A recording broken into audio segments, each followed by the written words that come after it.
Greetings to the class of 2020, their family, their friends, and their supporters. When I was originally invited to be a guest speaker at U of D Jesuit's annual Mother-Son Brunch, I was beyond honored.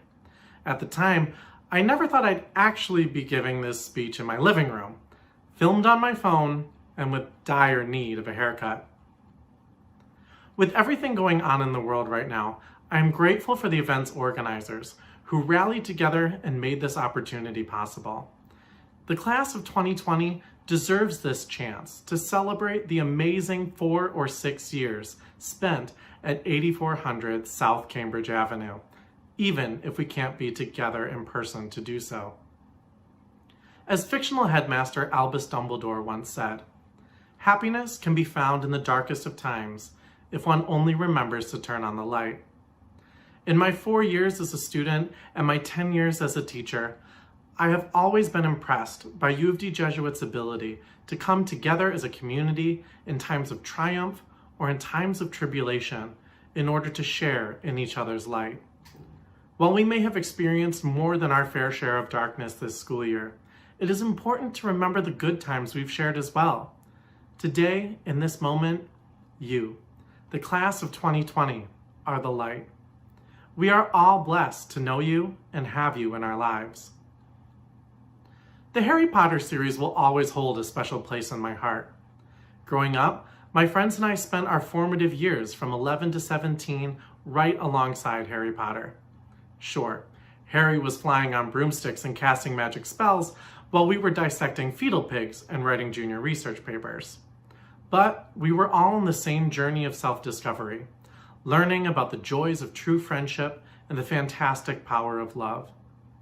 And while these novels and movies may have come out over a decade ago, you might be surprised how much in common this year's senior class has with these literary characters. An entire generation of young readers followed these teenage wizards through an amazing 6 years of school, relishing the magic, the classes, the adventures. That is, right until the 7th and final year. For those who don't know, Harry, Ron, and Hermione do not return for their 7th and final year at Hogwarts. As readers, we didn't know we had already witnessed their last potions class, their last Quidditch match, their last feast in the Great Hall. While it was a difficult decision, Harry, Ron, and Hermione made the choice to leave school early in an effort to defeat the evil Lord Voldemort. Spoiler alert, it worked. The class of 2020 is in a similar position. While we are still in the process of remote learning, you didn't realize you were experiencing your last in-person class, your last intramural game, your last club meeting, and your last school mass. Yet you stay away and don't complain about the lack of closure because you know what you are doing is for the greater good of your community. Like Harry, Ron, and Hermione, you are the true heroes. You've taken up the call during these unprecedented times, grieving the loss of your senior year, yes, but also taking actions that will have a long and lasting impact as men for others.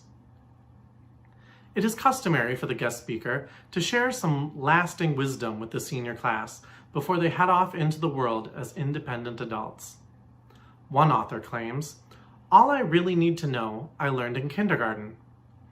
Well, I think that's nonsense.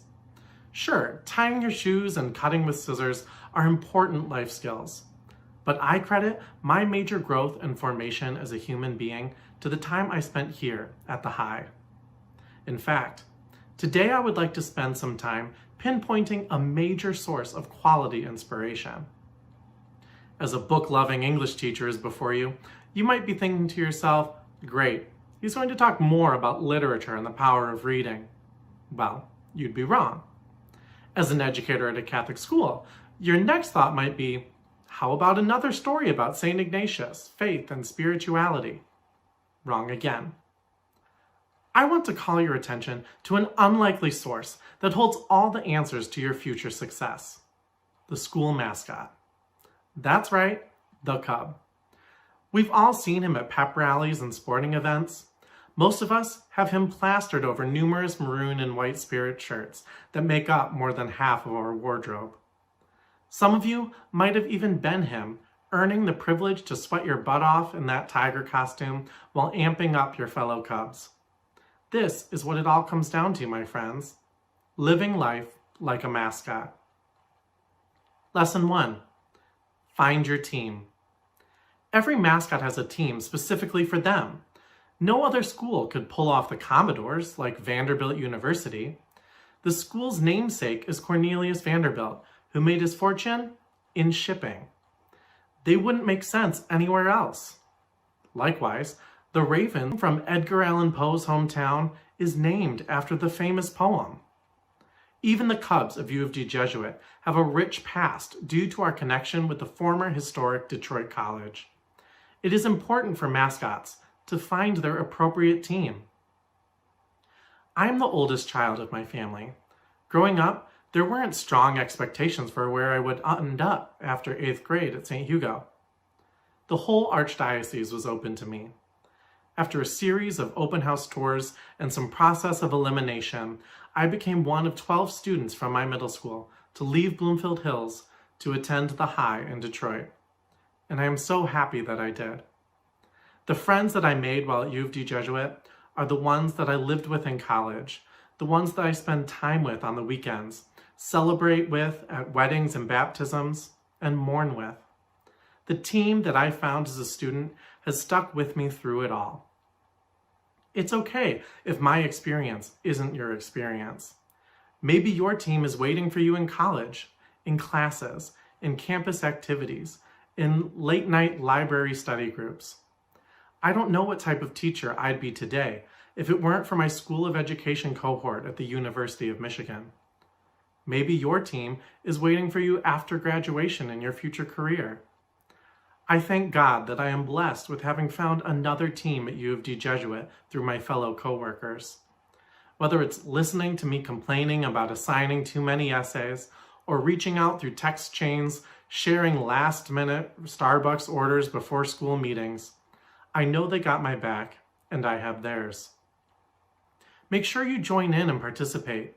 Don't wait around for them to find you. Whoever your team is, wherever they come from, or whatever they look like, make sure you find yours. Lesson 2. Stay positive and have faith. It is the mascot's job to keep the team spirit high. He's not out there jumping around and doing somersaults just because he feels like it. He's doing it to keep the positive energy flowing. When it's the fourth quarter and the team is down by more than a few points, you don't see the mascot off in the corner moping. No, he is out there on the front lines, rallying the troops, making sure the fans believe that anything can happen. The mascot's positivity spreads from the mascot to the fans and eventually to the players who sometimes turn things around and win at the buzzer. It's all thanks to the mascot. We've all been there. The late nights, the anxiety, the workload. These elements of life are sure to get anyone down. The Greek philosopher Epictetus says, "It's not what happens to you, but how you react to it that matters." Mascots always react in a positive way, and those powerful emotions are contagious. I've seen it firsthand.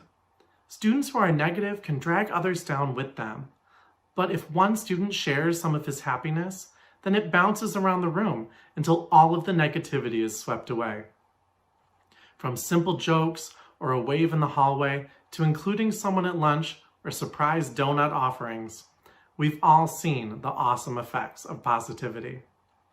This is why I will always choose to end my class period with "I love you," no matter what. Some days you guys might not be the easiest to love, but I stay positive and I have faith. I know that the next day has the potential to be better. Anything can happen, and it takes the mascot to spread that cheer and help us believe. Be that source of positivity and faith for others in your life. Lesson 3. Look out for others. Mascots make sure everyone is having a good time. If someone in the crowd isn't enjoying themselves, they go out of their way to cheer someone up. It'd be easy for the mascot to look at the bigger picture and see the stadium of smiling faces and believe everything is okay. But that's not the mascot way. Mascots don't let individuals get lost in the crowd. They check in on the fans and do whatever they can to make sure the experience is a good one. Junior year of high school was a difficult time for me, both academically and emotionally. Growing up, I was one of the first students to have horrible acne. After seeing a dermatologist for a while with limited results, a doctor prescribed a medication called Accutane. Finally, for the first time in my teenage years, I had clear skin. It would have been great, but unknown to me at the time, this new drug was also changing the chemistry in my brain. I was struggling to concentrate. I couldn't understand the concepts in honors chemistry, and I was failing my tests. I started to get negative and dark thoughts. Luckily for me, this was the time of LiveJournal and online blogging, so my followers were able to notice these changes better than I. A friend sent a message to check in on me, and that's all it took to wake me up out of my funk and realize I was experiencing the medication's harmful side effects. If it weren't for that friend, who knows how much longer I would have stayed in that negative headspace, all for the chance at clearer skin. I am grateful I had a Mascot looking out for me that day. Lesson 4, don't be afraid to fail. Mascots are always doing wild and crazy things to keep the fans happy. What the fans don't know, though, is that these mascots aren't born naturally knowing how to jump on a trampoline and dunk a basketball. These skills take countless hours of practice and falling on their faces in order to get things right. And even then, they might still miss, or they trip and fall down stadium steps, or the t-shirt cannon doesn't work, or any other number of mishaps. No matter the high percentage of performing an epic fail, these mascots put on their suits and go out there anyway. They are not afraid of failure, and neither should you be. When I was struggling to find a home for my novel, I sent out endless copies of my manuscript to publishers, editors, and agents. Within a few weeks, I eventually received form letters letting me know my writing was not good enough for them, if they even sent a rejection letter at all. I looked up more contacts, sent out more manuscripts, and received more rejection. I spent years working on my writing, and now I was failing to get it published. Epically failing. Over a year's worth of negative emails failing. I imagined giving up plenty of times. Why should I bother putting my work out there, only to have someone else yet again tell me I'm not good enough? Fortunately, that voice was a small one that I chose to ignore. I took some risks and kept trying. Finally, I found someone who was willing to take on my project and make my first novel a reality. If I had listened to that little voice and let the fear of failing stop me from achieving my dream, then I wouldn't be a published author today. Luckily, I got back on that trampoline and made the slam dunk. Lesson 5. At the end of the day, take off your mask and be yourself. There are no professional mascots who remain in their costumes 24/7. It's too hot and it makes going to the bathroom super complicated. Even after an epic win against Brother Rice, St. Mary's, or CC, our beloved Cub must return to the Student Senate office, hang up his stripes, and go home to do some geometry homework. We all wear masks from time to time. It may not be the snout of the Philly fanatic or the sphere of Mr. Met, but we all have an image we try to preserve so no one can see what's really going on underneath. Maybe you're the joker who calls attention to the flaws of others to hide his own insecurities. Maybe you're the intellect who sticks to his books because people are scary. Maybe you're the athlete, always in motion so you don't have time to stop and think and reflect about your life's choices. Maybe you're the class clown who answers questions in a British accent so your friends don't know how smart you really are. For me, I'm the perfectionist. I like to present perfectly polished finished products, pretending everything is a breeze while actually hiding the frustration, anxiety, and multiple attempts it took to get things right. So what if people know I made mistakes along the way? Won't that make me more relatable? Won't it be more inspiring to know that you can make it too, even if you trip and stumble along the way like I did? There's no point in hiding behind your mask. all mascots are just giant costumes without the person inside to fill it. That inner self is just as important, if not more so. I hope that all of you are able to discover your true self, recognize your worth, and share the amazing person with the world. I think you are all truly awesome. Otherwise, there's no way I'd be recording this speech meant specifically for you. Thank you to the organizers of today's events for inviting me to participate. It has truly been a joy to be a part of this celebration for the class of 2020. Thank you to everyone who is able to keep this event alive, even under these crazy circumstances.